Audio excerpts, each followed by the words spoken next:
Hello दोस्तों, आज हम पढ़ाने जा रहे हैं हिंदी। हिंदी में आज हमारा टॉपिक है वर्णमाला। देखिए, हिंदी एक ऐसा सब्जेक्ट है आजकल सभी एग्जामों में पूछे जाने लगा है। और हिंदी थोड़ा सिंपल भी है। यदि थोड़ी अच्छी मेहनत आप कर रहे हो तो हिंदी में अच्छे नंबर आ जाते हैं, और हिंदी में अच्छे नंबर आ जा रहे तो अन्य पार्ट है जैसे जीएस हुई, रीजनिंग, इनमें थोड़ा कम भी स्कोर कर रहे हो तो हिंदी एक प्लस पॉइंट होता है यदि अच्छी तरीक़ा से पढ़ लो। तो आइए देखते हैं आज हिंदी। पहला क्वेश्चन पुटअप होता है, यही पेपरों में आता है कि हिंदी है क्या। तो जाहिर सी बात है, चार ऑप्शन दिए हैं, इनमें से हिंदी क्या है तो ऑप्शन में दिया रहेगा हिंदी। चार ऑप्शन है: भाषा, माध्यम, लिपि या इनमें से कोई नहीं। जाहिर सी बात हिंदी एक भाषा है। तो अब ये क्वेश्चन पुटअप होता है कि भाषा क्या है। भाषा क्या है? हिंदी एक भाषा है, तो भाषा क्या है? तो भाषा एक वो माध्यम है विचारों का, जो मानव अपने भावों या विचारों को एक दूसरे से आदान प्रदान करते हैं। आइए देखते हैं ऐसे ही क्वेश्चन। तो हिंदी में पहला टॉपिक आता है वर्णमाला। वर्णमाला में वर्ण क्या होते हैं? वर्णमाला की डेफिनेशन होती है वर्णों के सुसज्जित क्रम के सार्थक समूह को वर्णमाला कहते हैं। वर्णों के क्रमबद्ध समूह को वर्णमाला कहते हैं। वर्णमाला की परिभाषा: वर्णों के क्रमबद्ध समूह को वर्णमाला कहते हैं। अब देखते हैं वर्ण क्या है। वर्ण ध्वनि होती है जो हम लोग बोलते हैं, जैसे कोई भी बोलते हैं, जैसे आ बोल दिया, आ के लिए हमने एक संकेत दे दिया, ये आ, तो ये क्या हो गया? वर्ण।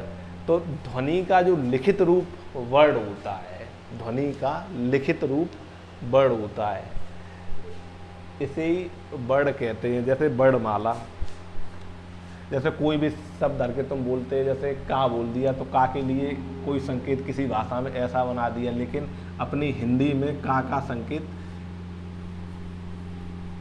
ऐसा बनाया का, तो ये का संकेत है, यही ध्वनि है। लेकिन हम लोगों ने ये मान लिया है कि ये का बोलते हैं तो ऐसा बना देते, लेकिन वास्तविक रूप में तो वही ध्वनि है। तो देखते हैं वर्णमाला।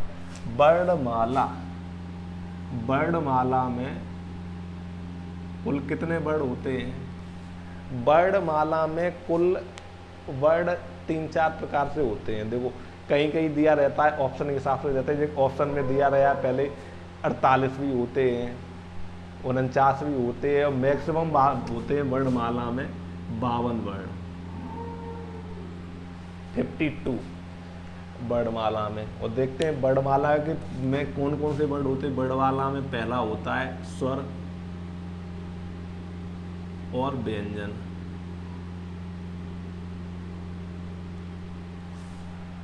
तो स्वर और व्यंजन टोटल 52 हो गए। तो स्वर कितने होते हैं देखते हैं। स्वर होते हैं 11 + 2।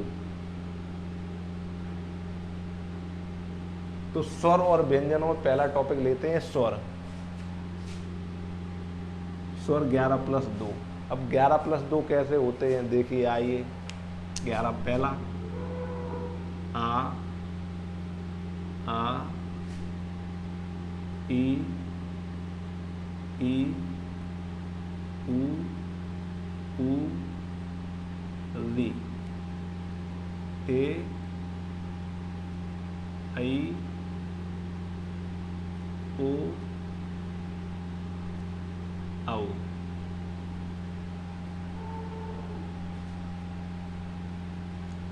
1 2 3 4 5 6 7 8 9 10 11 तो ये हो गए। अब 13 कैसे होते हैं? 13 में आता है एक ये 2 अंग और आ, ये 2 आते हैं 13 में। एक को अनुस्वर बोलते हैं और इसे अनुस्वर बोलते हैं, अनुस्वर। और ये होता है विसर्ग। यदि स्वर में अनुस्वर और विसर्ग ना जोड़ें तो वो होते हैं 11, और दोनों अनुस्वर और विसर्ग जोड़ने से हो जाते हैं 13। अब आइए आगे देखते हैं स्वरों का प्रकार। स्वर हैं तो स्वरों का प्रकार भी होता है, मतलब स्वरों का वर्गीकरण। स्वरों का वर्गीकरण 4 प्रकार से होता है। पहला, उत्पत्ति के आधार पर स्वर। उत्पत्ति के आधार पर स्वर, पहला 1 नंबर उत्पत्ति के आधार पर स्वर। उत्पत्ति के आधार पर स्वर।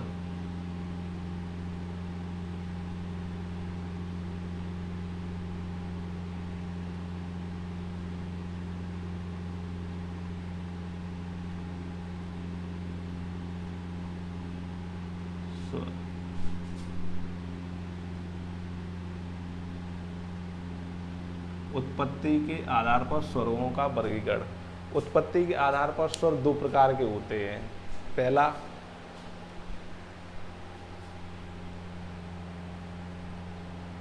उत्पत्ति के आधार पर स्वर दो प्रकार के होते हैं।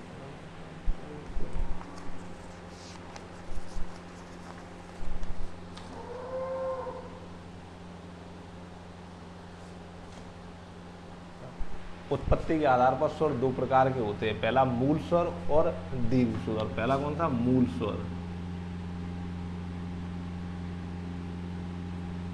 अब मूल स्वर कौन कौन से होते हैं? मूल स्वर होते हैं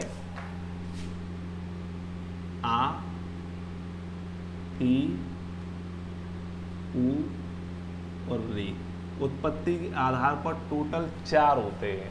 उत्पत्ति के आधार पर स्वर कितने होते हैं? 4। और दूसरा होता है संधि स्वर या संयुक्त स्वर।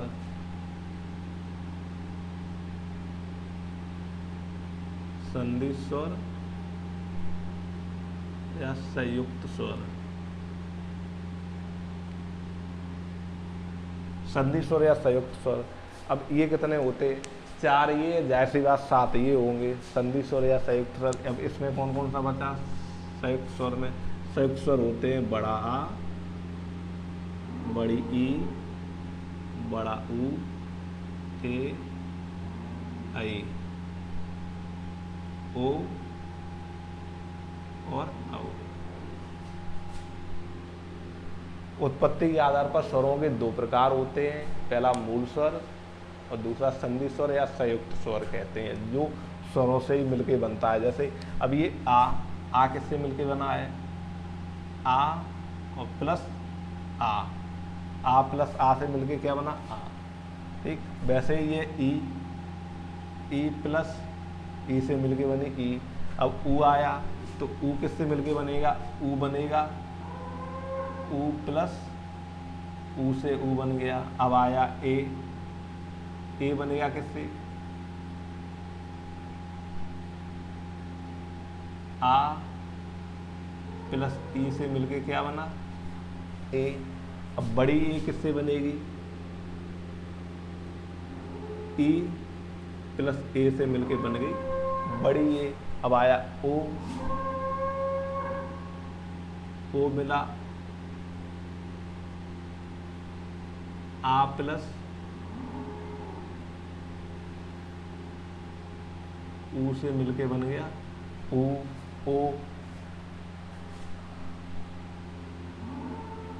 और औ किससे बना?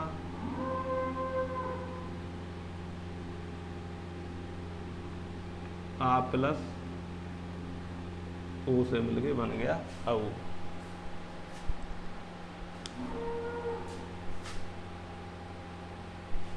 आ प्लस ओ से मिलके बन गया औ। अब देखते दूसरा प्रकार। तो दूसरा प्रकार उत्पत्ति के आधार पर पहला हो गया। दूसरा होता है उत्पत्ति हुई शब्दों स्वरों की उत्पत्ति हुई, उसके बाद दूसरा उच्चारण के आधार पर। उच्चारण पहले उत्पत्ति हुई फिर आया उच्चारण। उच्चारण के आधार पर देखते उच्चारण के आधार पर स्वरों का प्रकार।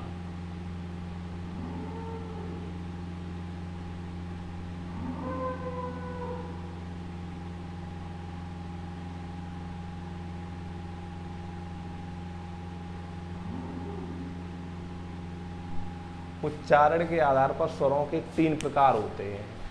पहला ह्रस्व स्वर, दूसरा दीर्घ स्वर और तीसरा होता है प्लूत स्वर। उच्चारण के आधार पर स्वरों के होते हैं 3 प्रकार: ह्रस्व स्वर, दीर्घ स्वर और प्लूत स्वर।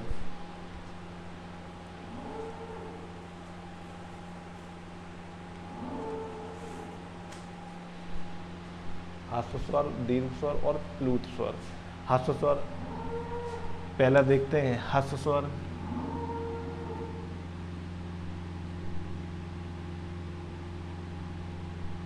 ह्रस्व स्वर कौन कौन से होते हैं? जो हमने पहले उत्पत्ति के आधार पर मूल स्वर बताए थे, जो मूल स्वर होते हैं उन्हें ह्रस्व स्वर कहते हैं। ह्रस्व स्वर या लघु स्वर।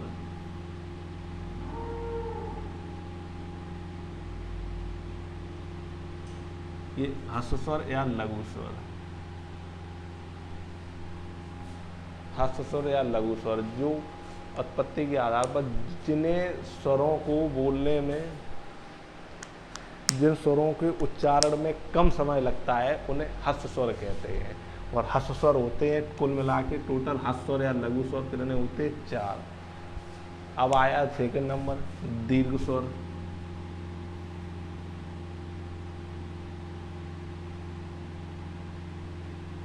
दीर्घ स्वर टोटल कितने होते हैं? बाकी बचे ऐसी बात 7 स्वर दीर्घ होंगे। दीर्घ स्वर में आता है बड़ा आ, बड़ी ई, बड़ा ऊ, ए, आई, ओ, औ। 7 हो गए पूरे। 1 2 3 4 5 6 7 दीर्घ स्वर हो गया। अब हो गया उच्चारण के अनुसार, उच्चारण के आधार पर स्वरों का वर्गीकरण हो गया। तीसरा आता है जीव के आधार पर। जीव के आधार पर स्वरों का वर्गीकरण। जीव के आधार पर स्वरों को, जीव के जैसे जीव से बोलते हैं तो सबसे पहले कौन सा आता है इसके आधार पर, मतलब जीव के आधार पर स्वरों का वर्गीकरण पूछा जाता है ये सवालों में।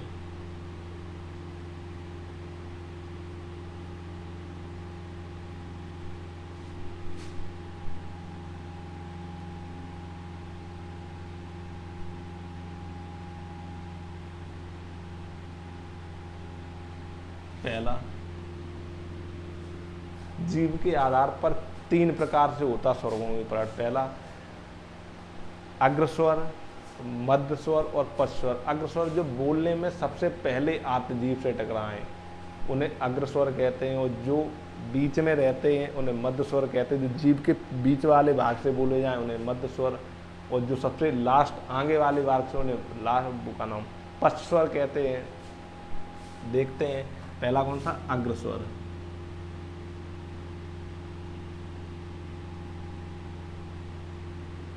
अग्रस्वर में हमेशा वो स्वर आते हैं जो ई से संबंधित हैं। ये ट्रिक है, ई से संबंधित और री। ई से संबंधित कौन कौन से हैं? छोटी ई है, बड़ी ई है, ए है, आई है और री है। ये अग्रस्वर आते हैं। सेकंड नंबर आ गया मध्य स्वर।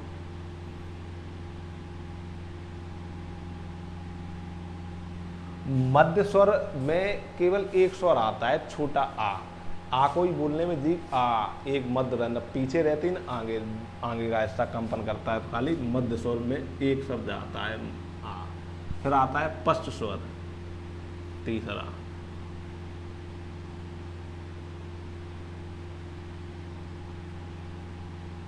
पश्च स्वर हमेशा आ से संबंधित होते हैं, उन्हें पश्च स्वर कहते हैं। आ से बने हुए सभी स्वरों को पश्च स्वर कहते हैं।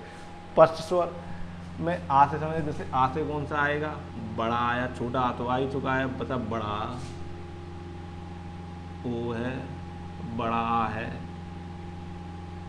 ऊ है, बड़ा ऊ है, ओ है और औ है। ये पश्च स्वर हुए।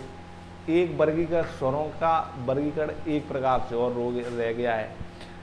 उच्चारण हो गया, जीव हो गया। अब ओठों के आधार पर स्वरों का वर्गीकरण रह गया, अब वो भी देखते हैं।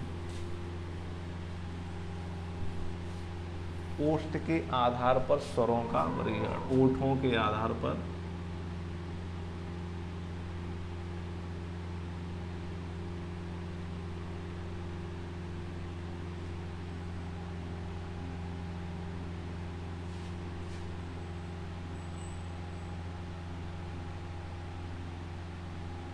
ओठों के आधार पर स्वरों के वर्गीकरण। ये होते हैं 3 प्रकार के ओठों के आधार पर स्वरों के वर्गीकरण। पहला होता है इसमें अब 2 प्रकार के ओठों के आधार पर स्वरों का वर्गीकरण 2 प्रकार से होता है। पहला आवृत्तमुखी और वृत्तमुखी।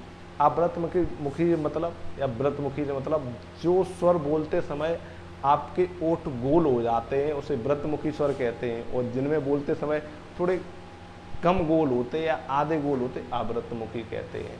पहले देखते हैं पहला अव्रतमुखी स्वर।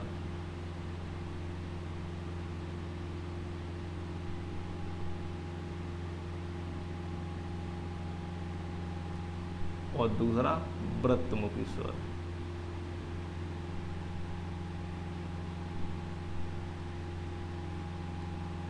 व्रतमुखी स्वर, व्रतमुखी स्वर और अव्रतमुखी स्वर दो स्वर होते हैं ओठों के आधार पर। अव्रतमुखी स्वर में कौन कौन से होंगे? जिन स्वरों को बोलते समय आपके स्वर कम गोल होते हैं उन्हें अव्रतमुखी कहते हैं। देखे आओ देखते हैं, जैसे आ बोलते समय मुंह खुलता है ना कि गोल होता है। फिर बड़ा, ई, बड़ी, ई, ऋषि, आ, ई, री, ऋषि। और जो आ और ई से बनी है आई, वो भी नहीं बोलती है। क्या नाम? ए और आई।